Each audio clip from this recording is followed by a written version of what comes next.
আসসালামু আলাইকুম গাইস, কেমন আছেন সবাই? আশা করি অনেক ভালো আছেন। Welcome back to my daily vlog.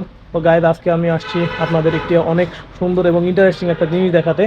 So আপনারা কখনো কি শুনেছেন যে বাঘের মাজার আছে? দেন আমি এর আগে অনেক শুনছি যে পীর আউলিয়া দরবেশ ফকির ইত্যাদির মাজার হয়, কিন্তু কখনো আমি শুনি নাই যে আর কি পীরের দরবারে আর কি বাঘের মাজার হয়। সো আমি আজকে আসছি আপনাদেরকে বাঘের মাজার দেখাতে। সো আমি এখন আছি হচ্ছে বিড়ালদর সৈয়দ করম আলী শাহ রহমতুল্লাহ আলাইয়ের পবিত্র মাদার শরীফে। দেন এই মাদার শরীফের ভেতরে আছে কিন্তু হচ্ছে উম, আপনার বাঘের মাজার। তো আর কি এই যে আমার সামনে এটা হচ্ছে, এই যে দেখেন, হজরত সৈয়দ করম আলী শাহ রহমতুল্লাহ আলাইয়ের পবিত্র মাজার। আর কি ঠিকানা হচ্ছে বিড়ালদো। তো যাই হোক, চলেন আগে একটু মাজারের ভেতরে ঢুকি।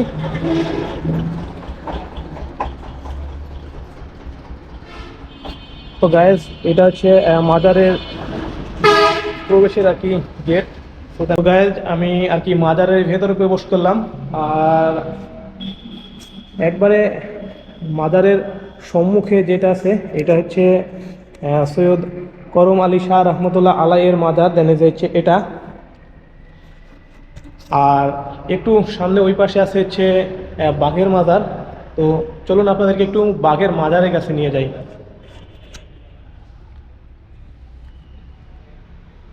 তো গাইজ, এটা হলো সেই বাঘের মাজার। আপনারা আমার সামনে দেখতে পাচ্ছেন যেটি, এটি হলো আর কি বাঘের মাজার। তো দেন সৈয়দ আলী করম শাহ রহমতুল্লাহ আলাই আর কি 1288 সালে আর কি এখানে আসছিলেন ইরাকের বাগদাদ থেকে ইসলাম প্রচারের জন্য। তো তিনি এখানে আসছিলেন মূলত হচ্ছে বাঘের পিঠে চড়ে।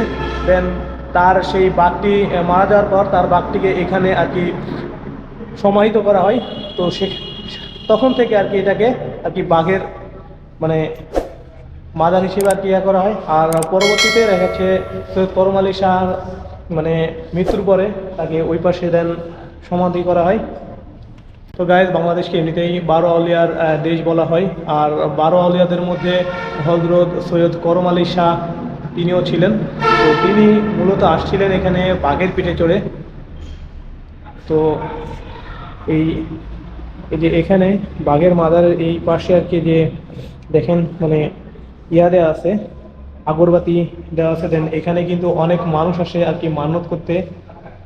তো এখানে মানুষ অনেক জনে দান করে, টাকা পয়সা দান করে। দেন তো অনেক মানুষেরা মনে করে যে এই মাজারে আর কি যে মান্যতা করলে আর কি সেটা নাকি মনের আশা পূর্ণ হয়। তো যে যার মতো আর কি এখানে মান্যত করতে আসে। আর এই যে মাজারের এপাশে এই আয়নার যে কাচের ঘরটা দেখতে পাচ্ছেন, এটা হচ্ছে মহিলাদের আর কি জায়গা। তো এটার গেট হচ্ছে এপার দিয়ে। তো চলেন একটু দেখি ওই পাশে যাই।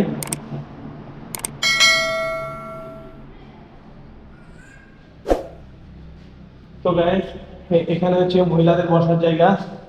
দেন এই পাশে চারিদিক দিয়ে গ্লাস দিয়ে ঘেরা আর কি। তো তো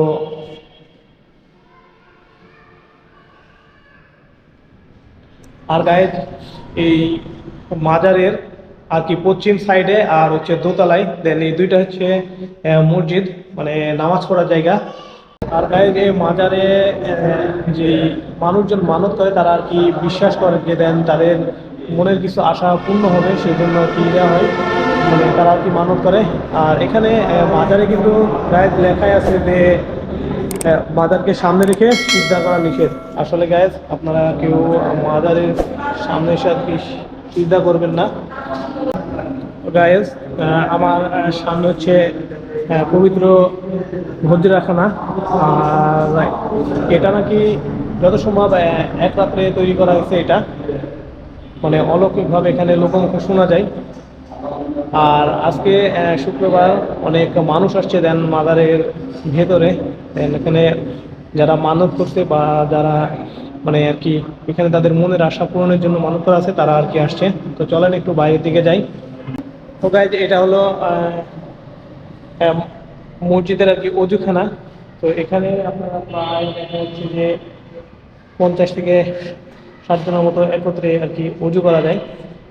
তো আর কি গায়েস, মাজারের আর কি যেই পাশে আর কি মানুষ মান্যত করতে আসে সেই পাশে আসলাম। তো এই যে আমার সামনে এখানে অনেক মানুষ আছে এখানে। তো চলেন আপনাদেরকে সবগুলো একটু ঘুরে দেখাই।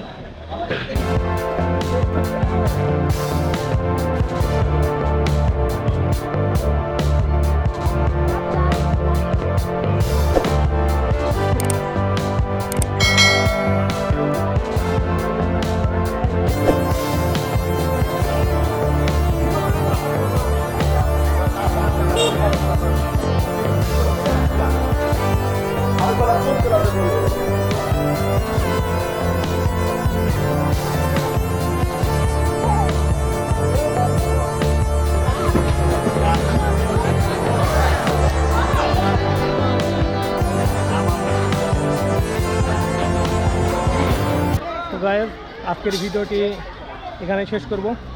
আর আমার ভিডিওটি যদি আপনাদের ভালো লেগে থাকে তাহলে অবশ্যই ভিডিওটিতে লাইক কমেন্ট শেয়ার করবেন, আর আমার চ্যানেলটি সাবস্ক্রাইব করে পাশে থাকা বেল আইকনটা অন করে দেবেন।